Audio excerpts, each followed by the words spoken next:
Welcome back to Chips and Salsa. I'm Jerry. I'm CRob. And once again, we're here at Black Hat. Today, we're here once again with Alex Matrosov from Binarly. Alex, thanks for joining us again. Welcome back. As promised in our discussion last week, we're going to meet you here in person. So good to meet see you you, in Jerry. person. Yes, thank you for having me today. Yes.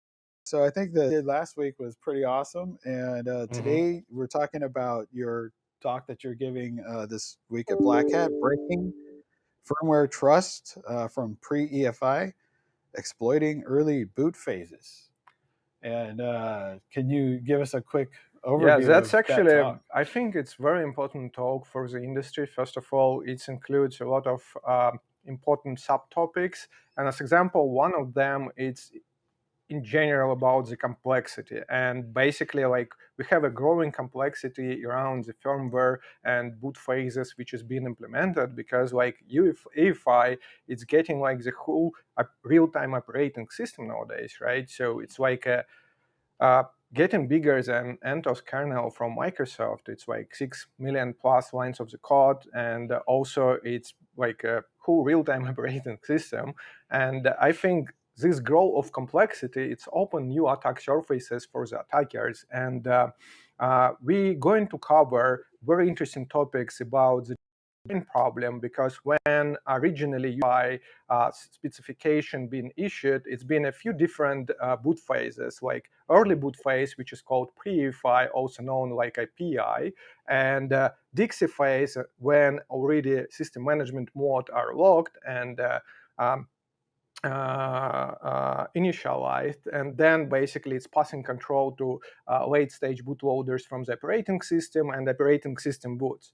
But basically our talk about what if we'll be not attacking system management mode, but if we're going like to attack something beyond system management mode, and what if found some attack vectors which is possible to actually do from operating system level, and basically attack the system management mode or some of the mitigations from unexpected places, which is out of scope from the attack surface once this mitigation's been built. So I think it's very important topics to cover, and also pretty similar ideas been shared in 2019 when Alexandre Gazette from Airbus and myself, we've been presenting again in Black Hat at Vegas and talk about breaking firmware from other side, when basically we've been discussing the topics when we actually can gain the code execution on embedded controller. It's a little chip which is actually responsible for a lot of things, include your power management and keyboard and some other stuff, but sometimes some of the device vendors been using trusted chip, which can execute some of the code, which is basically will be considered as a trusted boundary to proceed. And we've been attacking this chip to attack actually system firmware. Same idea, it's been here, crossing security boundaries from one side to another, which is unexpected from the threat model. I think it's been it will be very interesting talk, but also again, it includes like 11 fresh baked CVEs, which is actually goes to the multiple vendors. But first of all, I want to thank you all the PCR teams, which has been hard working on this disclosure process, because like researchers always put in the fires about the new vulnerabilities, but finding the vulnerability, it's one side of the job. Another, it's need to be fixed and actually mitigated properly. And this part of the job sometimes even harder than finding the vulnerability, because sometimes vulnerability is not easy to fix, and it can be design issues, and it takes a lot of efforts, not from the single person, sometimes from whole product teams, right? So, and I want to say kudos to Intel PCERT, to HP PCERT, and American Megatrends PCERT to working with us, and for Carnegie Mellon CERT CC, which is actually been helping to scale industry-wide some of the disclosures. Yeah, so you guys found a bunch of vulnerabilities in one of those vendors' codes, but obviously affects a lot of OEMs in the industry. So How's that disclosure going currently? So I think a bunch of vulnerabilities it's been found in American Megatrends reference code, which is actually goes through like multiple vendors, and that's actually American Megatron's been doing a good job for like collaborating with Binarly team and actually fixing these vulnerabilities in time of embargo ends. It's actually date of our talk. It's been known from the beginning. We're going to disclose these vulnerabilities at Black Hat, but basically, of course, it creates additional fun PCR teams to basically create this timeline effective for fixes release as well, right? So I think that's been, I think it's been done pretty well, but basically for vulnerabilities in reference code, the main problem it is when the fixes are released, it's not affecting the single device vendor, it's affecting multiple device vendors and multiple silicon vendors. Can be basically reflect on the supply chain delays on delivery these updates, because the vendors have asynchronous patch cycles. Every vendor has their own date when the fixes will be released, but basically when the first fix is out, the attackers, as example, they can do like a binary defense, right? They can figure out where the vulnerability is and basically try to find where it's not patched yet. And if you're talking about the data centers or some other environments which should be critical for having all the updates in place, sometimes it takes a very long time to actually update all the device fleets across such bigger facilities with the servers. But also, I think the mentality in many cases with cheap cloud providers, basically it's more about like it works, don't touch it. So sometimes it's outdated hardware which is like 5 years old, but like it's been a regional firmware update. I think the industry needs really proper vulnerability management set for the firmware. We discussed actually in our last episode about firmware update, and I think you or Vincent, I not remember, mentioned the Microsoft actually giving more consistency in the ecosystem by automatically delivering an updates for some of the vendors like HP, Dell, and Intel NUCs.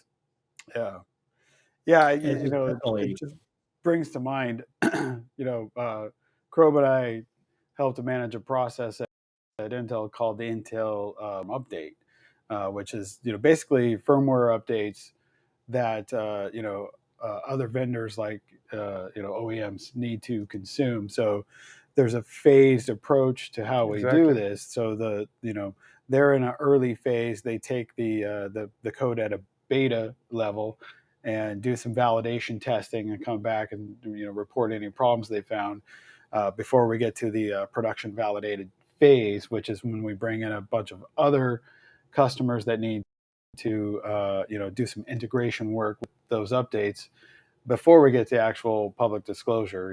It's roughly about a 6-month process, to enable the entire ecosystem to get to that public disclosure date where they can all release updates to their customers at the same time. So it's a big thing to coordinate, which we don't really see that in the software world. Exactly. Because having worked at companies like Microsoft, they build a patch, send it out through Microsoft Update, and it's pretty much done. I'm probably oversimplifying that a little bit, but in the case of hardware, there's a longer cycle and a bigger ecosystem you have to think about. Exactly. I think like on the operating system level, for some of the updates, you even don't need to reboot your system, right? And if you're talking about the application layer, like updates just like seamless from the perspective of delivery and actually running the most recent version.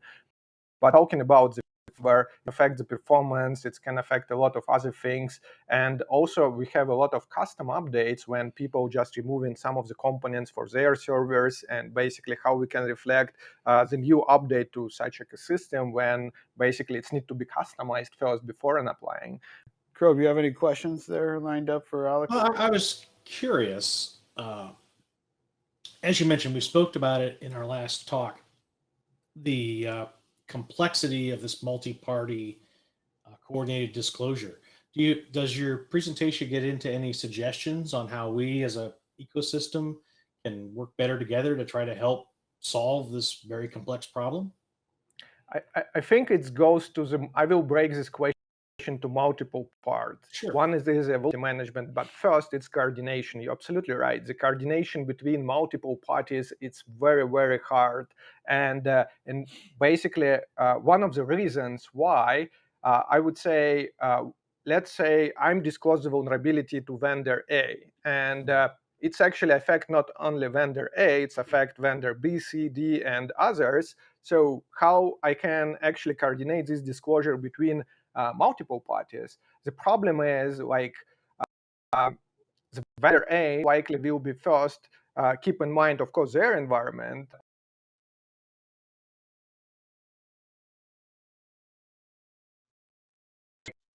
Basically, we need some independent oracle, right, like CertCC or something else, which will be coordinate industry-wide disclosures, because it's super hard. But what I wanted to say, kudos to Intel PCert, by the way, because they always been taken aside for actually coordinate industry-wide the disclosures. And I would think it's actually been one of the successful disclosures goes together with Intel PCert, which I did. Nice. Awesome. Well, kudos to our PCert.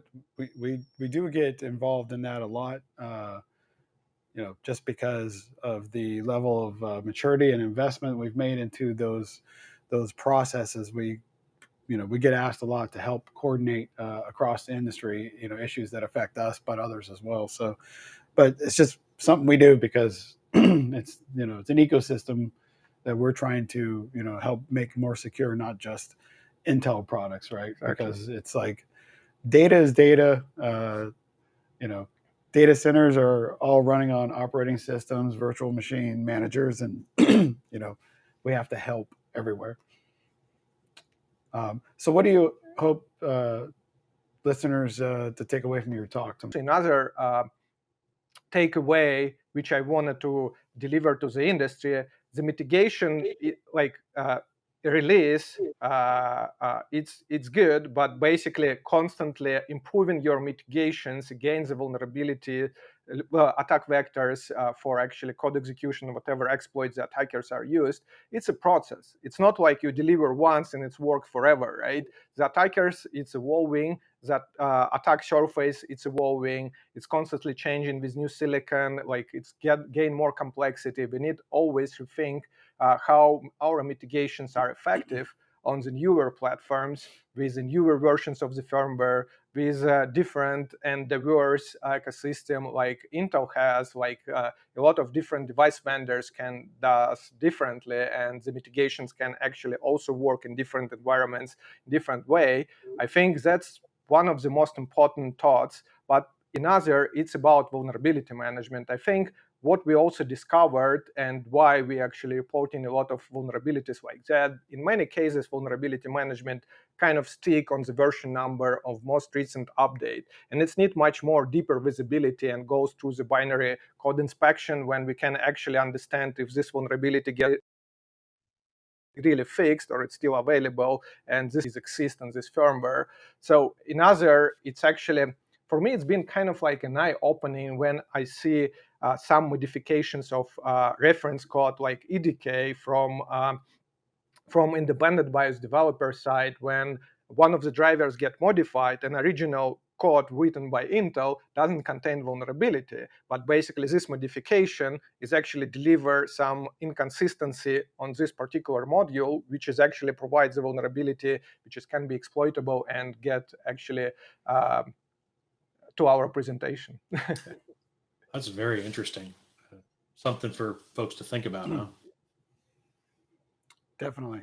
And I think my advice to the industry, it will be like we need to behave as a team, not like standalone companies can survive in nowadays, because the disclosures goes much more complicated nowadays, and vulnerabilities which is attackers can found, it's much more, or researchers can found, it's much more creative. So, and basically it's take much more time and effort, and industry-wide disclosures, it's need whole industry involvement to make it fix in time and actually don't give any opportunities for the attackers to exploit them. Fully agree. I remember in the Sure. early 2000s, we used to refer to that as community-based defense, Exactly. bringing everybody together to help protect the entire ecosystem. We can't do it all alone. Absolutely. And the last one, we need to attract more talent to this complicated space, which goes to the hardware, silicon layers, and the firmware. So we basically need much more attention from the research community. I think Steel operating system get much more attention from the new researchers which is coming to the field, because basically the entry level, it's much more simplified because a lot of books and other information available, and naturally it's a bit the abstraction layer on the silicon and the firmware, it's a bit more complicated to understand how you can exploit the firmware vulnerabilities. You need to understand the hardware, and basically I call to new research community which is coming from the school to give much more attention to the firmware. This space need a lot of fixes and improvements, and I think you guys can make it. Yeah, and hopefully, you doing things like your talk here at Black Hat and interviews like we're doing here, hopefully that inspires the next generation of researchers to become passionate about this area and kind of pick up the flag and carry on this great work. Yeah, definitely. Well, Alex, thanks for joining us once again for another episode of Chips and Salsa, and good luck with your talk. Thank you, Jerry. It's Great been to a see you in pleasure. person.